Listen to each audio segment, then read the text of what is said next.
স্বামী স্ত্রীর মধ্যে ঝগড়া হবেই, তবে খবরদার তালাক পর্যন্ত যাওয়া যাবে না। ঝগড়া হবে, মিলবেন। ঝগড়া নাই কোন ফ্যামিলিতে? আসেনি? ঝগড়া সব ফ্যামিলিতে আসেনি? ঝগড়া তো হবে, স্বামী স্ত্রীর মধ্যে ঝগড়া হবে না তো কার সাথে হবে? মাঝে মধ্যে মনোমালিন্য হবে, আর মনোমালিন্য হইলে ভালোবাসা আরো বাড়ে না কমে? স্ত্রীদেরকে শাসন করার পদ্ধতি দিছে আল্লাহ কয়টা? কথা কয় না, কয়টা? আল্লাহ বলছে 1 নাম্বার ওয়াইজুহুন্না ওয়াহজুরহুন্না ওয়াদরিবহুন্না। যদি দিনের পথে না থাকে, খারাপ দিকে চলে, তোমার দায়িত্ব হলো খালি ওয়াজ করতে থাকো, ওয়াজ করতে থাকো, ওয়াজ করতে থাকো।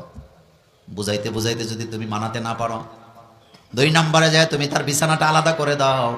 বিছানা আলাদা মানে হলো মাঝখানে একটা বালিশ দিয়ে দাও। কি দাও? বালিশ। যারা মুরব্বী আছেন, বউ আছে, আজকে বাড়িতে যে মাঝখানে একটা বালিশ দিবেন, দেখবেন রাইতের 12টার পরে গুতাই বার করবো, করলাম নাকি আই কিচ্ছি বলবো নি। হ্যাঁ, এরপরে আল্লাহ পাক বলছেন ওয়াজেও কাজ হয় নাই, আলাদা করায়ও কাজ। তাহলে এখন বলছে কি করো? হালকা জরাবা ইয়াজরিবু জরবান ফাহুয়া, হালকা কি দাও? জরাবা ইয়াজরিবু দাও। তা